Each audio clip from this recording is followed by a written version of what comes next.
ओम शांति।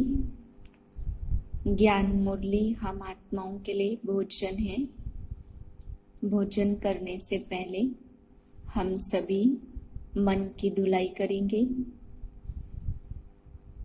आत्मा का स्नान कराएंगे, शिव बाबा की याद से मन को स्वच्छ करेंगे, जिससे हम यह महावाक्य अच्छी रीति धारण कर सकें। अपना सारा ध्यान समेट लें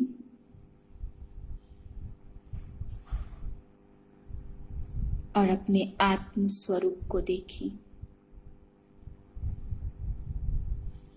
मन को बिल्कुल शांत कर लें। मैं आत्मा बिंदु मस्तक पर चमक रही हूँ। मेरे पिता शिव परमात्मा बिंदु जो प्रेम के सागर, ज्ञान के सागर, पवित्रता के सागर हैं, मेरे सिर के ठीक ऊपर 3 फुट की दूरी पर बाबा को देखें। उनसे शक्तिशाली दिव्य प्रकाश की किरणें मेरे मस्तक पर पड़ रही हैं।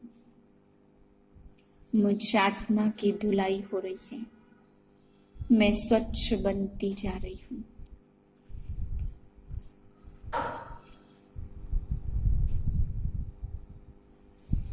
सात 10-2020 के महावाक्य हैं। आज बाबा हम बच्चों का विशेष अटेंशन खिंचवा रहे हैं कि बच्चे आत्माभिमानी बनो। तुम आज तक बेसमझ थे, कई जन्मों से बेसमझ बन के देह अभिमानी बन गए थे। अब बाप ने आकर के तुमको समझ दी है कि आत्मा अविनाशी है, शरीर विनाशी है। तुम बच्चे आत्माभिमानी बनो, दैवी गुणों की धारणा करो। तो बाबा कहते तुम बच्चों को समझ मिलने के बाद भी नंबरवार पुरुषार्थ अनुसार बच्चे समझ पाते हैं। किसी को समझ अच्छी मिल जाती है और कोई तो बेसमझ के बेसमझ ही रहते हैं, कुछ भी नहीं समझ पाते हैं। तो बाबा ने कहा जिनको समझ अच्छी मिलती है, कुछ नए बच्चे भी औरों को भी समझदार बनाने की सेवा में लग जाते हैं। लेकिन कुछ बच्चे कुछ समझते ही नहीं है, वैसे के वैसे ही अपनी चलन वैसी की वैसी ही रहती है। फिर बाबा ने हम बच्चों को समझाया कि पावन बनने के लिए एक ही इंजेक्शन बाबा देते हैं, केवल एक ही बात कहते हैं, एक ही दवाई है। योग से ही तुम 21 जन्मों के लिए निरोगी एवर हेल्दी वेल्दी बनेंगे। सभी दुख, बीमारियां, रोग दूर हो जाएंगे। बाबा ने कहा ऐसे नहीं कि कोई का धंधा बैरिस्टरी का है तो वो इंजीनियरिंग भी करे और बैरिस्टरी भी करे, ऐसे नहीं है। एक ही धंधे में, अपने ही धंधे में मन लगाना होता है। ऐसे ही बाप का केवल एक ही धंधा है, तुम आत्माओं को पतित से पावन बनाने का।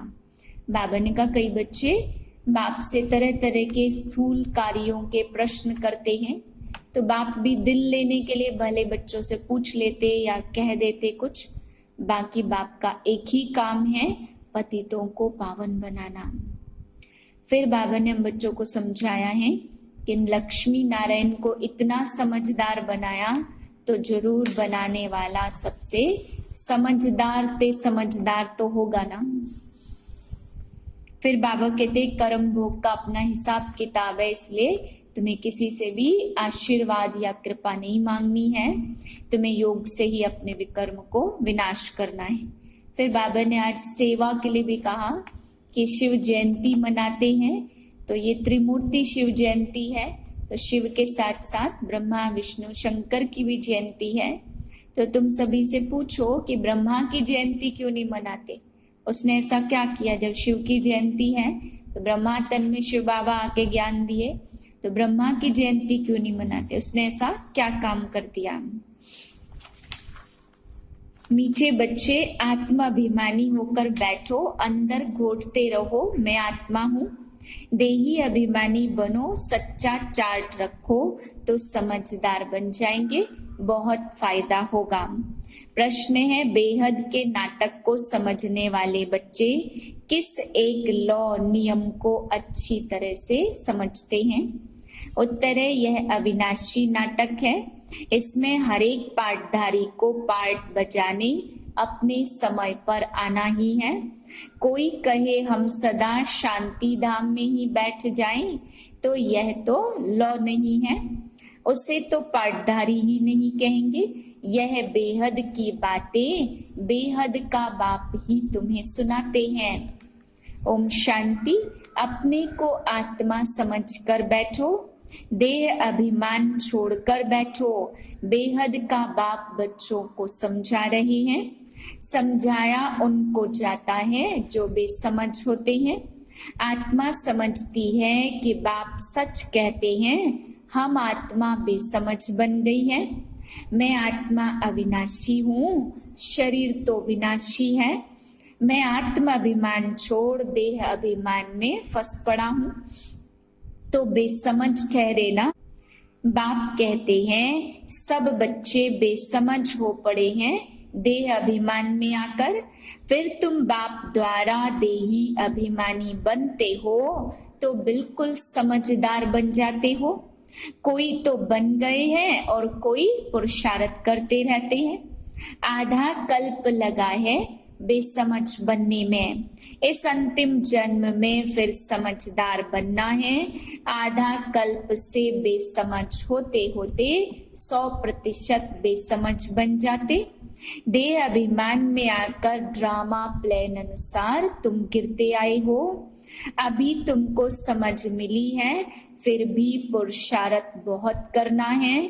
तुम बच्चों में दैवी गुण भी चाहिए। बच्चे जानते हैं हम सर्वगुण संपन्न 16 कला संपूर्ण थे, फिर इस समय निर्गुण बन पड़े हैं, कोई भी गुण नहीं रहा है। तुम बच्चों में नंबरवार पुरुषार्थ अनुसार इस खेल को समझते हैं। समझते समझते भी कितने वर्ष हो गए हैं, फिर भी जो नए हैं वह अच्छे समझदार बनते जाते हैं। औरों को भी बनाने का पुरुषार्थ करते हैं। कोई ने तो बिल्कुल भी नहीं समझा है।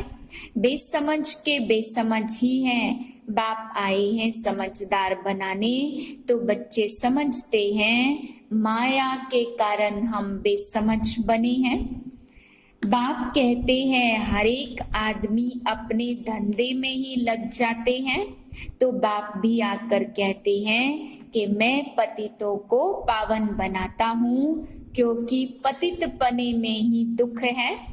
शांति धाम को पावन दुनिया नहीं कहेंगे, स्वर्ग को ही पावन दुनिया कहेंगे। यह भी समझाया मनुष्य शांति और सुख चाहते हैं। सच्ची सच्ची शांति तो वहां है जहां शरीर नहीं है, उनको कहा जाता है शांति धाम। बहुत कहते हैं शांति धाम में रहे, परंतु लौ नहीं है। वह तो पाठधारी हुआ नहीं। बच्चे नाटक को समझ गए हैं। जब एक्टर्स का पार्ट होगा तब बाहर स्टेज पर आकर पार्ट बजाएंगे। यह तो बेहद की बातें बेहद का बाप समझाते। ज्ञान का सागर उनको कहा जाता। बाप कितना समझाते। ऐसी युक्ति रचो जो मनुष्य समझे कैसे पूज्य से पुजारी बन गए हैं। पूज्य है नई दुनिया में और पुजारी है पुरानी दुनिया में। कोई सच्चाई से अगर चार्ट लिखे तो बहुत फायदा हो सकता है। बाप बच्चों को ज्ञान देते हैं कि मन मना भाव। तुम अर्थ सहित कहते हो। तुम्हें बाप हर एक बात यथार्थ रीति अर्थ सहित समझाते हैं।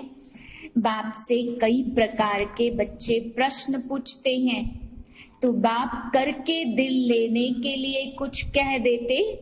परंतु बाप कहते हैं मेरा यह काम नहीं है, मेरा काम है पतितों को पावन बनाना।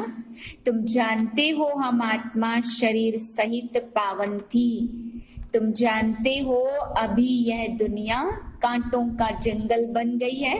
यह लक्ष्मी नारायण तो फूल है ना, तो उन्हों के आगे कांटे जाकर कहते आप सर्वगुण संपन्न, हम पापी कपटी हैं। सबसे बड़ा कांटा है काम विकार का। भगवान ने ज्ञान दिया यह कहते हैं, परंतु कब दिया, किसने दिया, यह किसको पता नहीं है। सारा मुझारा ही इसमें है। किसको ज्ञान दिया यह भी किसको पता नहीं है। अभी यह ब्रह्मा बैठे हैं, इनको मालूम पड़ा है कि हम सो नारायण था और हमने ही फिर 84 जन्म भोगे। यह है नंबर 1 में। बाबा बतलाते मेरी तो आँख ही खुल गई। तुम भी कहेंगे हमारी तो आंखें खुल गई।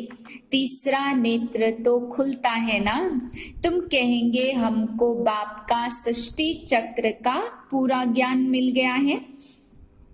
मैं जो हूँ जैसा हूँ, मेरी आंखें खुल गई हैं। कितना वंडर है। हम आत्मा फर्स्ट हैं और फिर हम अपने को देह समझ बैठे। आत्मा कहती है हम एक शरीर छोड़ दूसरा लेता हूँ, फिर भी हम अपने को आत्मा भूल देह अभिमानी बन जाते।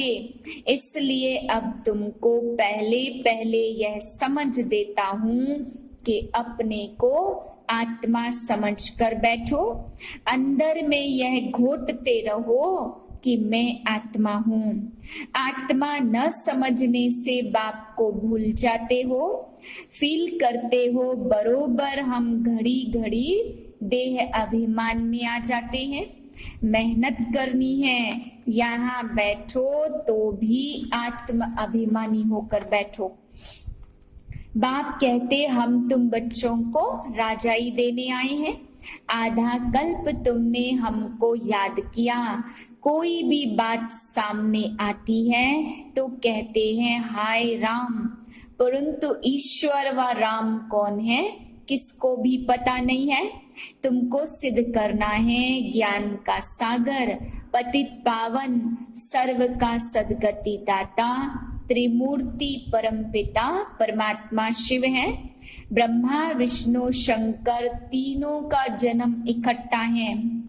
बाप कहते नई दुनिया के लिए यह नया ज्ञान अभी तुमको मिलता है, फिर यह ज्ञान प्रायः लोप हो जाता। जिसको बाप रचता रचना का ज्ञान नहीं है तो अज्ञानी ठहरे ना। अज्ञान नींद में सोए पड़े हैं। ज्ञान से है दिन और भक्ति से है रात। शिवरात्रि का अर्थ नहीं जानते, इसलिए उनकी हॉलीडे भी उड़ा दी है। अभी तुम जानते हो बाप आते सबकी ज्योत जगाने। मनुष्य इस समय कितने दुखी हैं। अभी सारे विश्व में रावण का राज्य है। रिद्धि सिद्धि वाले भी बहुत तंग करते हैं। अखबारों में भी पढ़ता है इनमें इविल सोल है, बहुत दुख देते। बाबा कहते इन बातों से तुम्हारा कोई कनेक्शन नहीं। बाप तो सीधी बात बताते बच्चे तुम मुझे याद करो तो तुम पावन बन जाएंगे, तुम्हारे सब दुख दूर हो जाएंगे। अच्छा मीठे मीठे सिक्के लधे बच्चों प्रति माता पिता बाप दादा का याद प्यार गुड मॉर्निंग। रूहानी बाप की रूहानी बच्चों को नमस्ते। हम रूहानी बच्चों की रूहानी बाप को नमस्ते। धारणा के लिए पहली पॉइंट, यथार्थ रीति बाप को याद करने व आत्माभिमानी बनने की मेहनत करनी है। सच्चाई से अपना चार्ट रखना है, इसमें बहुत बहुत फायदा है। दूसरी पॉइंट है, सबसे बड़ा दुख देने वाला कांटा काम विकार है। इस पर योग बल से विजय प्राप्त कर पतित से पावन बनना है। बाकी किन्हीं भी बातों में तुम्हारा कनेक्शन नहीं। वरदान है विघ्न प्रूफ चमकीली फरिश्ता ड्रेस धारण करने वाले, सदा विघ्न विनाशक भव। स्व के प्रति और सर्व के प्रति सदा विघ्न विनाशक बनने के लिए क्वेश्चन मार्क को विदाई देना और फुल स्टॉप द्वारा सर्व शक्तियों का फुल स्टॉक करना, सदा विघ्न प्रूफ चमकीली फरिश्ता ड्रेस पहन कर रखना, मिट्टी की ड्रेस नहीं पहनना, साथ साथ सर्व गुणों के गहनों से सजे रहना, सदा अष्ट शक्ति शस्त्रधारी संपन्न मूर्ति बनकर रहना और कमल पुष्प के आसन पर अपने श्रेष्ठ जीवन के पांव रखना। स्लोगन है अभ्यास पर पूरा पूरा अटेंशन दो तो फर्स्ट डिवीजन में नंबर आ जाएगा। मातेश्वरी जी के अनमोल महावाक्य। यह ईश्वरी नॉलेज सर्व मनुष्यात्माओं के लिए है। पहले तो अपने को एक मुख्य पॉइंट ख्याल में अवश्य रखनी है। जब इस मनुष्य सृष्टि झाड़ का बीज रूप परमात्मा है तो उस परमात्मा द्वारा जो नॉलेज प्राप्त हो रही है वो सब मनुष्यों के लिए जरूरी है। सभी धर्म वालों को यह नॉलेज लेने का अधिकार है। भल हर एक धर्म की नॉलेज अपनी अपनी है, हर एक का शास्त्र अपना अपना है, हर एक की मत अपनी अपनी है, हर एक का संस्कार अपना अपना है, लेकिन यह नॉलेज सबके लिए है। भल वो इस ज्ञान को न भी उठा सके, हमारे घराने में भी न आवे, परंतु सबका पिता होने के कारण उनसे योग लगाने से फिर भी पवित्र अवश्य बनेंगे। इस पवित्रता के कारण अपने ही सेक्शन में ऊंच पद पाएंगे, क्योंकि योग को तो सभी मनुष्य मानते हैं। बहुत मनुष्य ऐसे कहते हमें भी मुक्ति चाहिए, मगर सजाओं से छूट मुक्त होने की शक्ति भी इस योग द्वारा मिल सकती है। अजपा जाप अर्थात निरंतर ईश्वरी याद। यह जो कहावत है श्वासोश्वास अजपा जाप जपते रहो, उसका यथार्थ अर्थ क्या है? जब हम कहते अजपा जाप तो इसका यथार्थ अर्थ है जाप के बिगर श्वासोश्वास अपना बुद्धि योग अपने परमपिता परमात्मा के साथ निरंतर लगाना। यह ईश्वरी याद श्वासोश्वास कायम चलती जाती, उस निरंतर ईश्वरी याद को अजपा जाप कहते हैं। बाकी कोई मुख से जाप जपना अर्थात राम राम कहना, अंदर में कोई मंत्र उच्चारण करना, यह तो निरंतर चल नहीं सकता। वो लोग कहते हम मुख से मंत्र उच्चारण नहीं करते, लेकिन दिल में उच्चारण करना यह है अजपा जाप। परंतु यह तो सहज एक विचार की बात है, जहां अपना शब्द ही अजपा जाप है, जिसको जपने की भी जरूरत नहीं है। आंतरिक बैठ कोई मूर्ति का ध्यान भी नहीं करना है, ना कुछ सिमरन करना है, क्योंकि वो भी निरंतर खाते पीते रह नहीं सकेंगे। लेकिन हम जो ईश्वरी याद करते हैं वह निरंतर चल सकती है, क्योंकि यह बहुत सहज है। जैसे समझो बच्चा अपने बाप को याद करता है तो उसी समय बाप का फोटो सामने नहीं लाना पड़ता, लेकिन मनसा वाचा कर्मणा बाप के सारे ऑक्यूपेशन एक्टिविटी गुणों सहित याद आता है। बस वह याद आने से बच्चे की भी वह एक्ट चलती है। तब ही सन सोच फादर कहेंगे वैसे को भी वैसे अपने को भी सबकी याद दिल भीतर से मिटाए, उस एक की ही असली पारलौकिक परमपिता परमात्मा की याद में रहना है। इसमें उठते बैठते खाते पीते निरंतर याद में चल सकते, उस याद से ही कर्मातीत बनते हैं। तो इस नेचुरल याद को ही अजपा जाप कहते हैं। अच्छा, ओम शांति।